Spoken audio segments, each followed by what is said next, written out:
From choosing the right tree and finding the best spot to watering, feeding, pruning, and repotting, these steps are the foundation for growing your own living masterpiece. Stick around as we unlock these secrets and set you on your bonsai journey. Bonsai Sensation Nursery, nestled in Melbourne's outer suburbs, is home to over 30,000 beautiful bonsai trees. Its owner, Tein, has spent many years nurturing his passion and building up this incredible collection. With a mission to share the art of bonsai with a wider audience, Tien recently sat down with me to share his insights on the most important aspects every beginner needs to know. So, Tien, the few hours that I've spent in here, which I love doing, it's a magical place. We've had a few customers in that have been buying presents and buying their first bonsais. Yeah. What sort of care tips do you give people when they come in and purchase their first plant? Okay. Obviously, I get asked that question a lot, many times in a day. And right now, I will ask them back: Are you, or if you are buying it for yourself or you're buying it for someone, is this person or yourself? Are you able to keep them outside? And are you able to water them once a day when needed in the summer day? Because these two things are the most important, keeping them alive. And I would say that 99% of people who fail bonsai is one, they keep the tree indoor for too long, and second, because it's indoor, it makes watering difficult. Therefore, they are often over water or underwater, and that's often that lead to the demise of the tree. Not because you purposely want to do that to the tree, but that's not what the tree needed. So trees are definitely bonsai are not like super plants. Bonsai is just another tree because our work make them special. But them as a tree, that doesn't change in the DNA. So the tree will still require what it needs. All right. So if you look at a tree like this, compared to that, they are the same age, Yeah, it's amazing. same age. But the thing is, this one is allowed to grow. This one was never allowed to grow. Okay, you can see how big the difference is. Mm. And in fact, this one could have grown a lot taller in the time that we've had it, but we've been cutting it back. Mm. Okay, so what fuels their growth? You're going to think, okay, why do they grow? What makes them grow? We said earlier, all the foliage are like solar panels. They convert sun's energy into nutrient to feed itself. So if you put it inside, then you're depriving the tree of one of the most important elements, sunlight, which then will trigger the photosynthesis in the tree, then produce nutrients. So you might say, well, why don't we leave it in the very next to the window where it gets sunlight?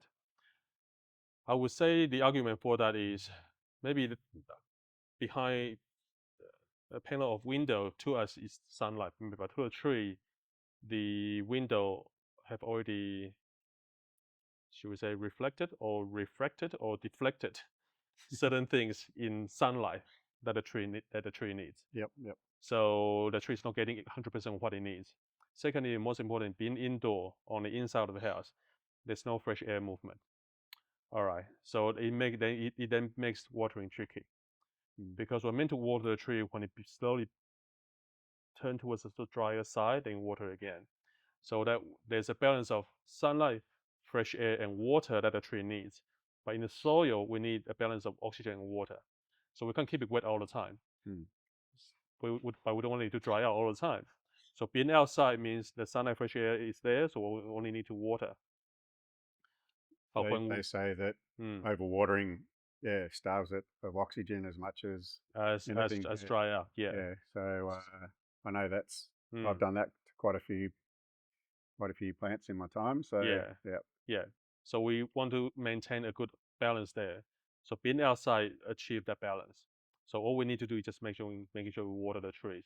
And all the trees they have drainage hole underneath. hmm. Okay, so you can't really overwater the tree as such.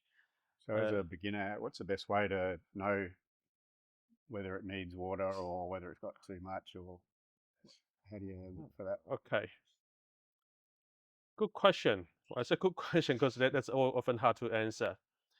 Like we eat when we are hungry. Okay, so the tree needs to be watered when it's starting to dry. How do we know? Often we just need to check the soil. Okay, if it's drying, you can sort of feel and check the soil. Right now, it's pretty moist. It's at bare minimum very, very damp still. And this was watered early last night. Okay. And also you can recheck by looking at the foliage later. Like that, if you look at the foliage, if it's a bit dry, a bit dull, you can see. But just looking at the soil, which is why we often do not put anything on top of the soil. We would like the soil to you would like you as a customer, as a carer of the tree, be able to see how damp the soil is. Okay, this is definitely halfway there. Definitely tonight the tree will get watered. And also you can lift up the tree. Like it's pretty heavy. Dry trees I can tell, like that's pretty heavy. Dry trees it will be, I'm not exaggerating, it will be half the weight because all the water is gone. Okay, so you can just pick it up. But really after you look at the tree and looked up the tree, a period of time you'll be able to sort of tell what the tree needs. But even if the tree is a bit wet, as long as you don't put any saucer or plate underneath, you can still water it, even if it's not too dry. You can still water it because it will still go out.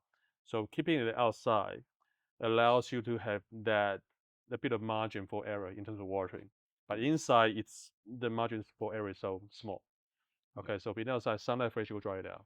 So you get a routine. Okay, hot summer day, 30+ degree day, once a day, definitely once a day. The reason we say that is how often do you think the tree gets wet, that the tree itself gets wet in nature? How often? Well, every time it rains. Exactly. So it doesn't rain every day, does it? So if you spray the whole lot, it's wet all the time. A lot of trees are not adapted to be able to handle being wet all the time in the foliage. Therefore, you have moss and things begin to grow on the tree. That's often a byproduct of us wetting the whole lot. So often, if we can, we will only water the roots with a hand watering. Obviously, here we run a sprinkler system; it waters everything. So, but if you can help it water the roots, you can give a tree a bit of dusting, a bit of water. That's fine, but do not need to spray the tree itself. Just making sure here is wet. Yeah, so if you water it well once a day on the hot days, and I would say probably once every 2 or 3 days when the weather cools down. Right now in Melbourne, 20 odd degrees, every second day will be fine. But when you water, make sure you water it really well. And that will, by doing that and keeping outside, there's no reason for the tree to just die on you like that. Yeah. And so I know that question's been asked a lot since I've been hanging around here about keeping it inside. It seems to be something that people like to do so that they can admire their plants. Yeah. Can they bring it inside at all, or? Yes, I would say yes to that, and I would say perhaps I would say out of a month, you can probably bring it inside for 2 or 3 days out of a month. Now, there's a logic behind it. When you think about a tree itself, when Mother Nature created this tree millions of years ago, this tree was meant to be in a spot for the entirety of its life. It's never meant to be inside one day, outside one day. They don't grow legs, do they? Yeah, no, they don't. All right, so none of the trees that we have growing have the DNA and have the adaptability to do that. So when you leave a tree outside, the tree will be happy if we grow into that condition. Now, when you leave a tree indoor under low light condition, low fresh air movement, the tree can't change that quickly, but the tree will definitely try to grow. Okay, I don't have a lot of sunlight. What do I do? The tree's response to that will be, okay, the tree will push out longer growth, longer than normal, and bigger leaves. And that's all the trees attempt to try to make sure it maximizes its surface area so they can get as much sunlight as they can in a low light condition. But then that doesn't make the tree look good, right? The tree want to be small and it's got all this long growth, big leaves, doesn't look good. Over, let's say you leave a tree inside for a month, let's say 2 months. It really doesn't look good. You come to me and say, oh, we've been keeping it inside, doesn't look good. And then I said, well, you got to leave it outside. Then you listen to me, leave it outside, but the tree has been set up to grow in that way outside. In a few hours, all the leaves will get burned straight away because it's not adaptable to that.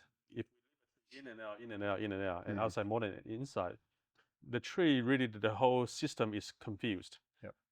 Because like today, I'm putting a jacket on. Tomorrow could be 30 degrees day. I can have a t-shirt on. The trees can't do that.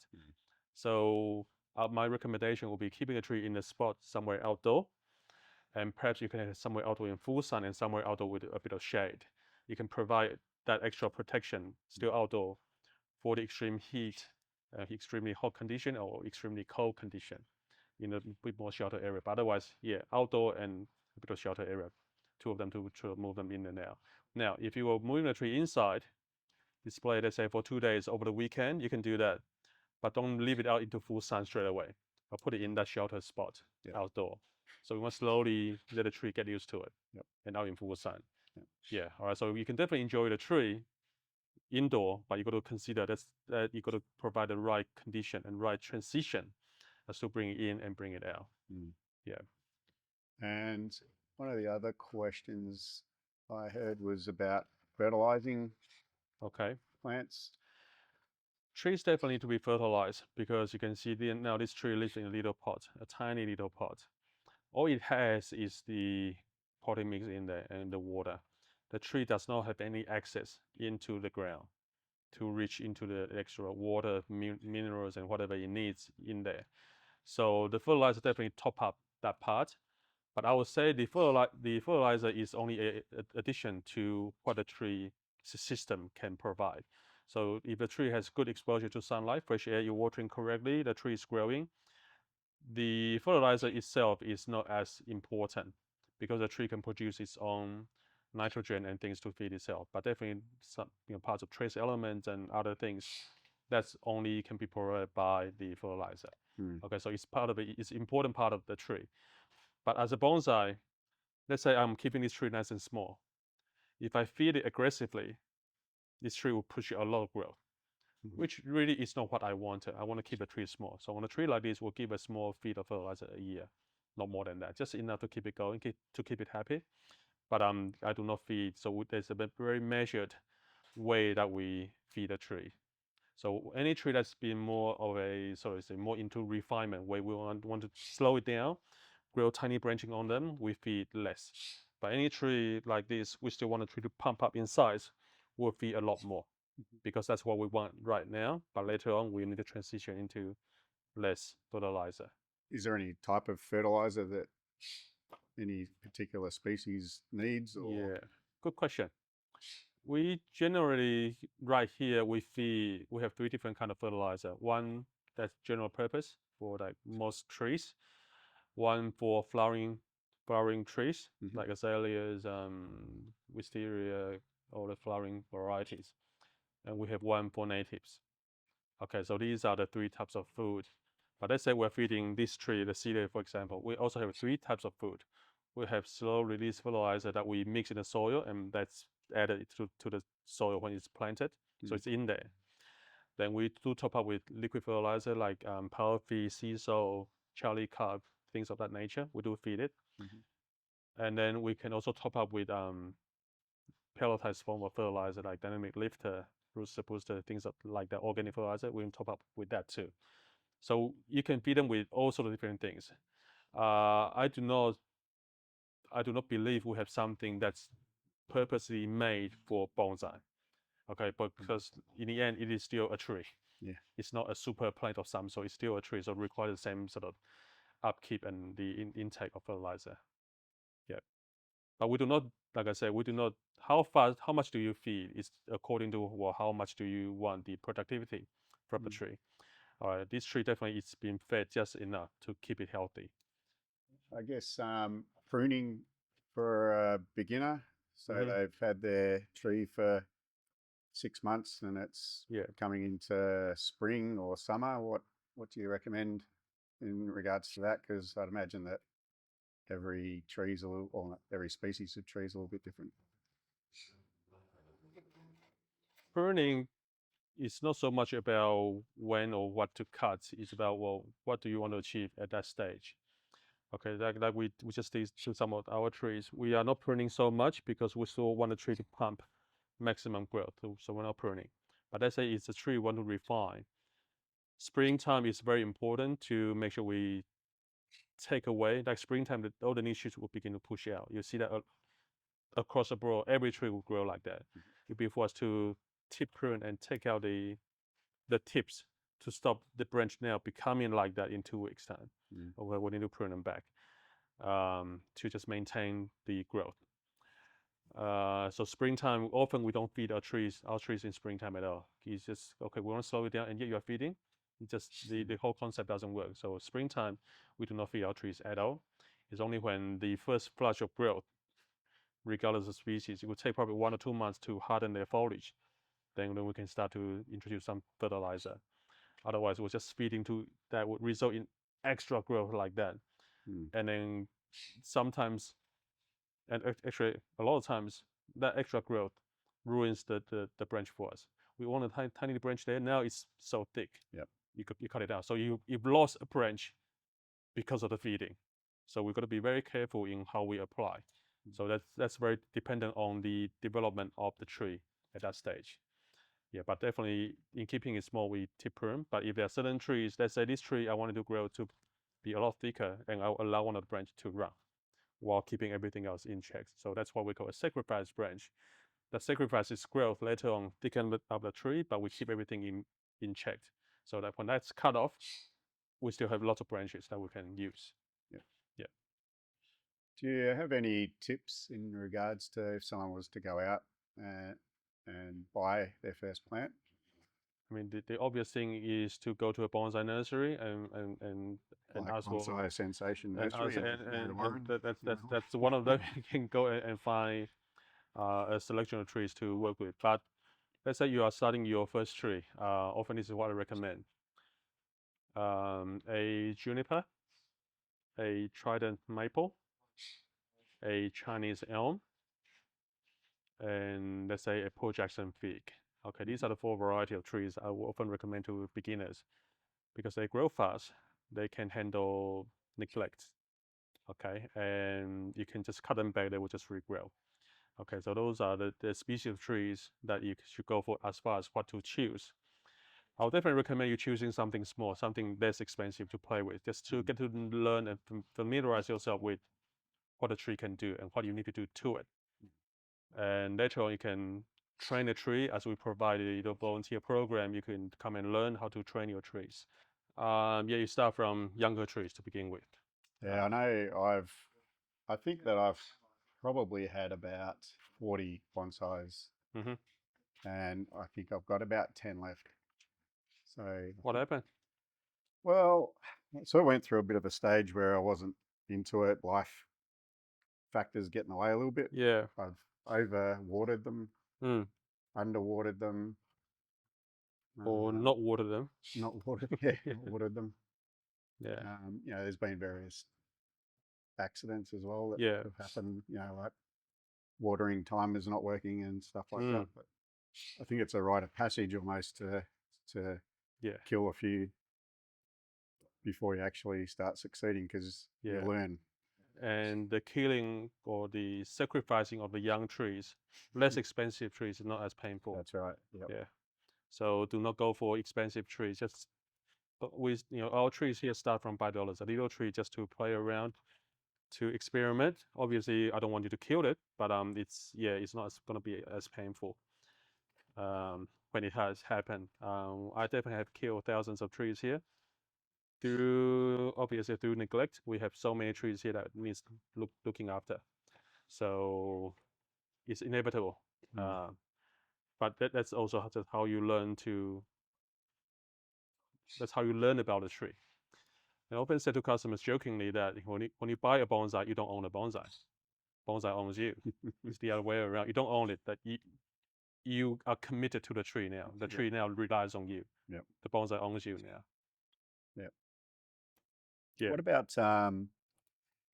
succulents? I've actually got a few sort of mini jade plants that are quite fun and very hard to kill. Do you think they're good for starting out?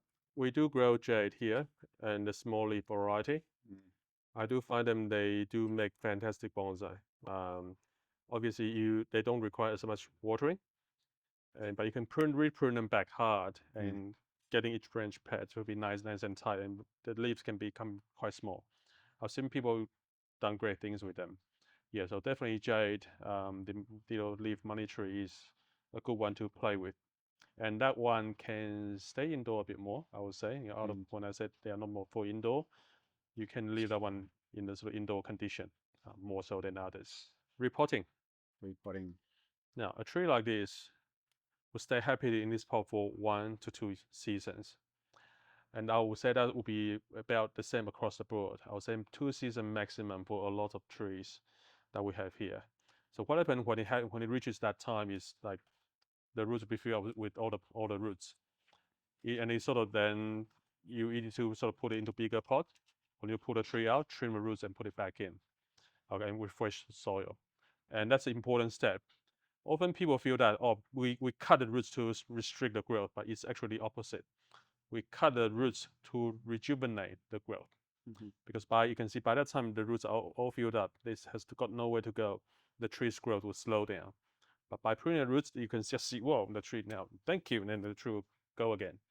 And come to a point where the tree will slow down, and then that's when you reprune. So it does require repruning every second to third year. Obviously, depending on the species and the size of the tree. Some of the trees here only require repruning every 5-6 years because they're so big, so old. They don't grow that fast. Yep. Yeah. But repruning is a very important part to keep a tree growing. And I'll make the point. Any tree, even 100-year-old tree, we're keeping the tree rejuvenated all the time. So even a 100-year-old tree, the active roots are only this year. That the roots are 1 year old. So if you can imagine, if the roots are 10, 11 years old, the tree just become old and weak and tired, and then the tree will die. And even the foliage, we just said this tree at the maximum have 3 years foliage. So even if this tree, I keep it alive for the next 100 years, the tree will only have 3 years old foliage on the tree. It's nice and new. Yep. The tree renews itself.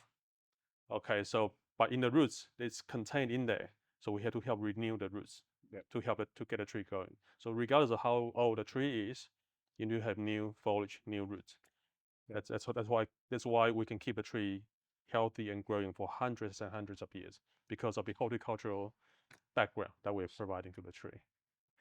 No, one of the problems that I've encountered over the years is knowing when to repot, because I know when I have killed off my many plants that you know, I've been reluctant to repot because it might be in the middle of winter and it's starting to look like it's dying. So what's your advice around repotting at certain times of the year? Okay. I use the term root pruning instead of repotting because repotting or transplanting is from this spot to the next spot. But repotting is that you're just changing pot. So that doesn't cover it. So it needs to have root pruning, the element of root pruning. So since we're pruning roots, we need to cut it at the right time because we're cutting up the pump that pumps up nutrients and water into the tree.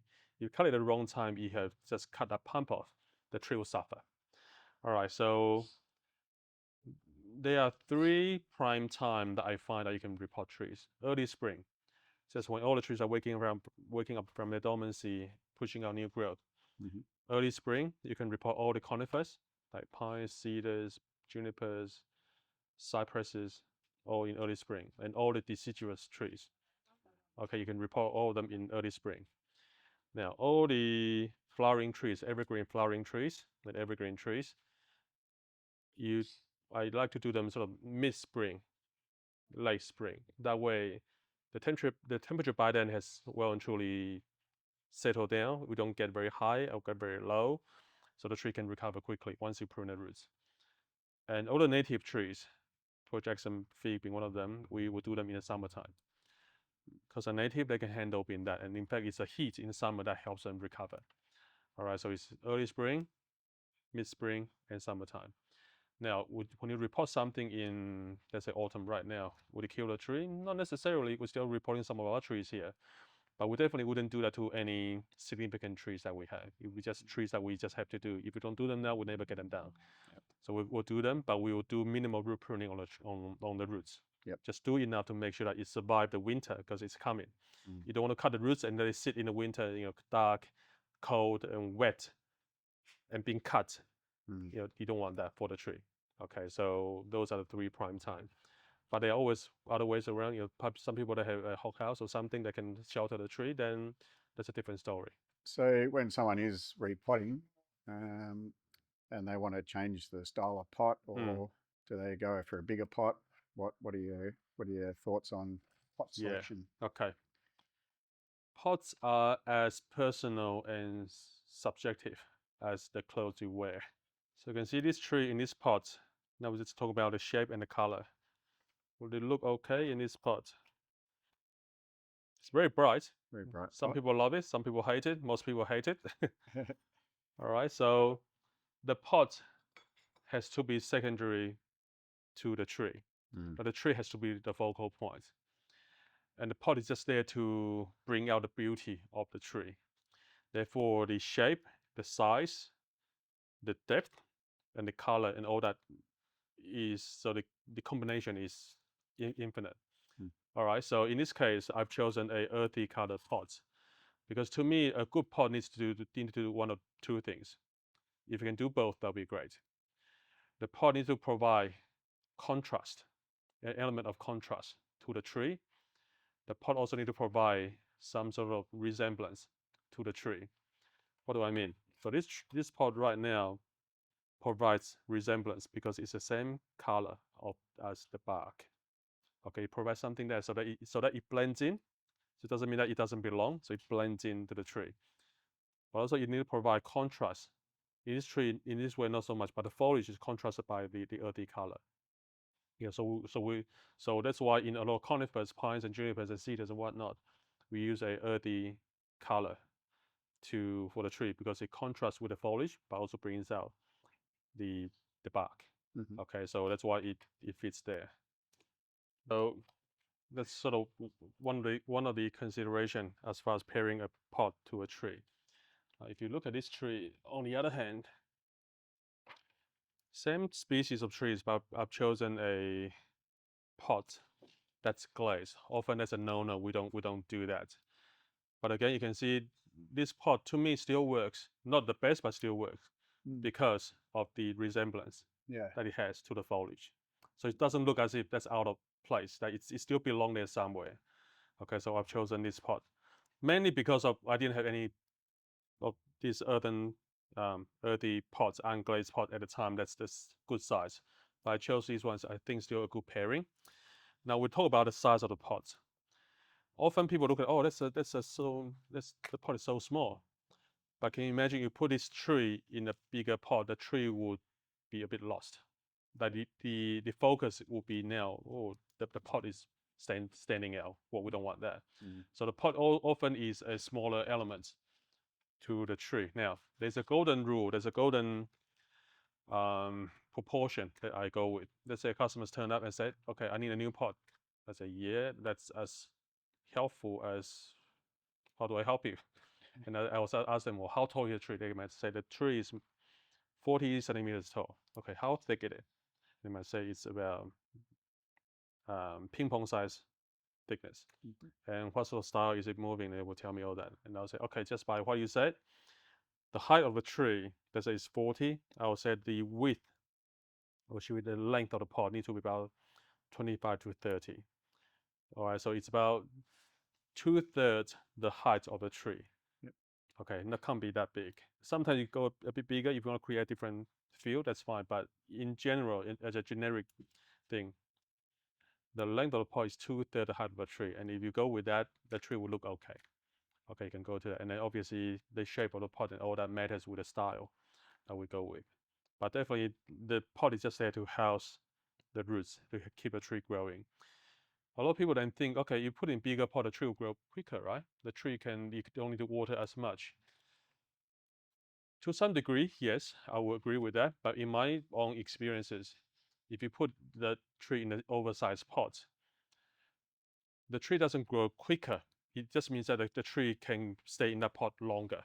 But doesn't mean that the tree will grow quicker compared to a smaller pot because we have root prune the tree already. The tree has room to grow regardless.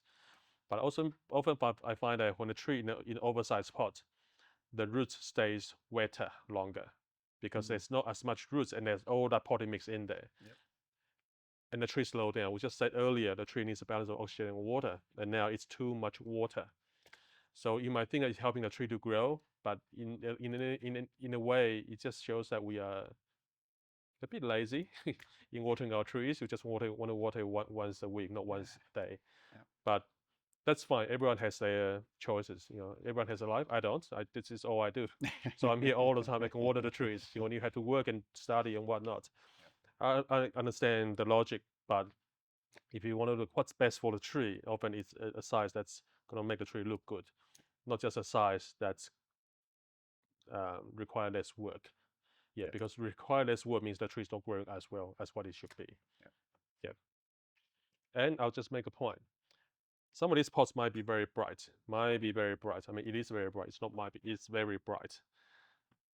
But they have a purpose. They have a purpose. Let's say if you have a tree like this, and you display it, let's say in a show. Amongst hundreds of bigger trees, this tree, you wouldn't stop to look at it, would you? You just walk past it. But let's say it's a very bright pot.